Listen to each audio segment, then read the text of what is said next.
2, 1. 7 things you probably didn't know you need to know. I'm Jamie East and this is the Smart 7. Well, good morning, everybody. It's Tuesday, the 30th of November, and it's Computer Security Day. And a big happy birthday to Gary Lineker, Ridley Scott, Chrissy Teigen and Lorraine Kelly. 7. There were 42,583 new cases of COVID-19 yesterday, with 35 additional deaths announced. And the number of cases of the new Omicron variant continued to rise, with 6 reported in Scotland and 5 in England as contact tracing focused on a KFC, a church and a school in Essex.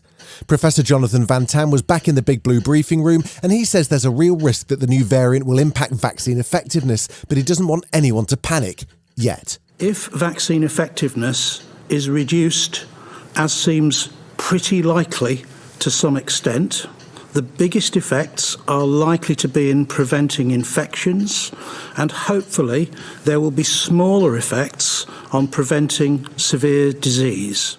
And as cases of Omicron are reported in Portugal, Sweden, Spain and Canada, Pfizer CEO Albert Bourla says they've already started work on a new version of their vaccine. Already we started Friday. Friday we made our first DNA template, and we have made multiple times clear that we will be able to have a vaccine in less than 100 days. Meanwhile, the Joint Committee on Vaccination and Immunisation says booster jabs will now be offered to all adults in a bid to boost defences against the variant. Professor Van Tam had borrowed Boris's big book of sporting metaphors. We're not going to wait for the red card to happen. We're going to act decisively now. We're asking everyone to play their part in the urgency now of the booster programme coming forward the moment you are called by the NHS. Tuesday saw new rules on mask wearing introduced at 4 a.m, which could see a fine of up to £6,400 for failing to wear a mask on public transport or in shops.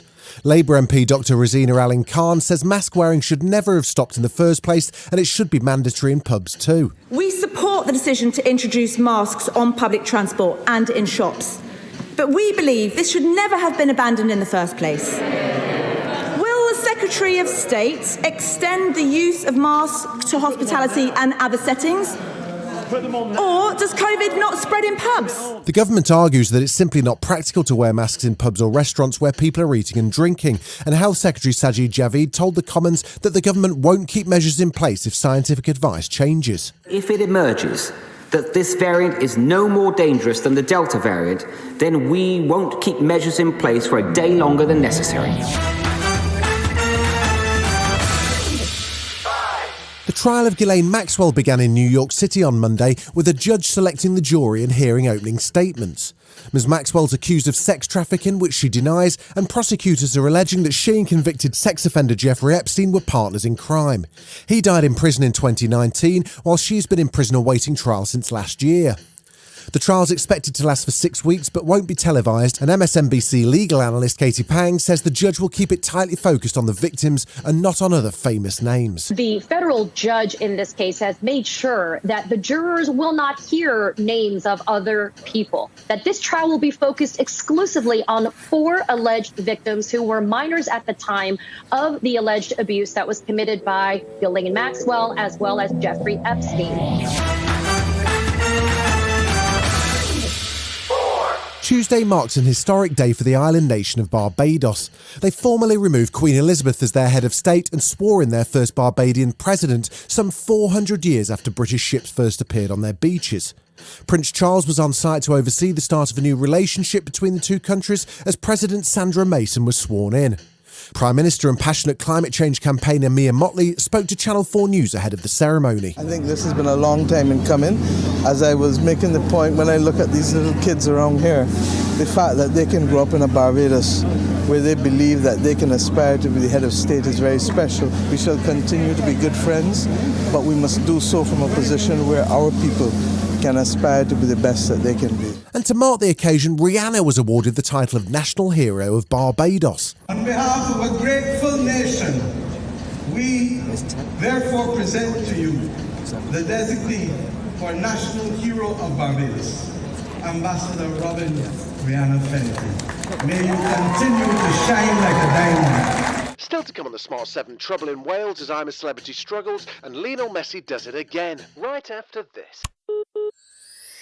You're listening to the Smart 7. If you're enjoying it, you might also like the Smart 7 Ireland edition. Just search and follow us on your favourite podcast platform.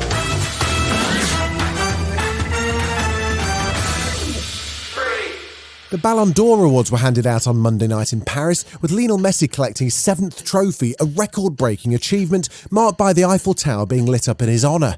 Meanwhile, Man United have appointed Ralf Rangnick as interim manager, who joins from Lokomotiv Moscow. His arrival has been welcomed by other Premier League managers, including Leicester's Brendan Rodgers. They've appointed a very experienced man in football, who's very well thought of in the game, and he'll come in and offer that experience and that stability. God, it's not been going well for I'm a Celebrity Get Me Out of Here this season. They're still unable to head to the sunny Critterfield Australian jungle, and things have gone from bad to worse in their Welsh castle.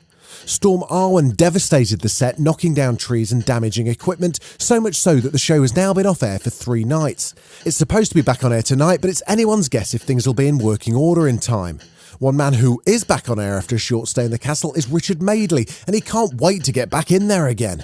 I certainly never say never. I mean, I'd certainly consider it. The castle or Australia? Oh, no, I wouldn't do the castle again, thanks very much. It was freezing. I mean, we weren't actually shivering, you know. Whereas if you cast into the jail in the jungle, was it Rat Rock or whatever it's called? Yes, Snake Rock. At least it's warm. There's a new sci-fi thriller coming to cinemas this week and Amazon Prime next week. It's called Encounter. It stars Riz Ahmed and Octavia Spencer in a story of a highly decorated Marine who has to take his 2 young sons with him as they go on the run from a spooky alien invasion. This operation extends to all adjacent states. They have no idea the kind of danger that they're in. Why can't we go home? This ain't a road trip, it's a rescue mission. Nothing bad's gonna happen to while I'm around. Besides, if this ain't a hell of an adventure, I know what it is, dude. You think I'm making it up? No. You don't seem so sure. If we do this thing right, you will always be a hero to your sons. This has been the Smart 7. Wherever you're listening, do us a favour and hit the follow button. We'll be back tomorrow at 7 a.m. Have a great day. Written, produced and published by Daft Doris.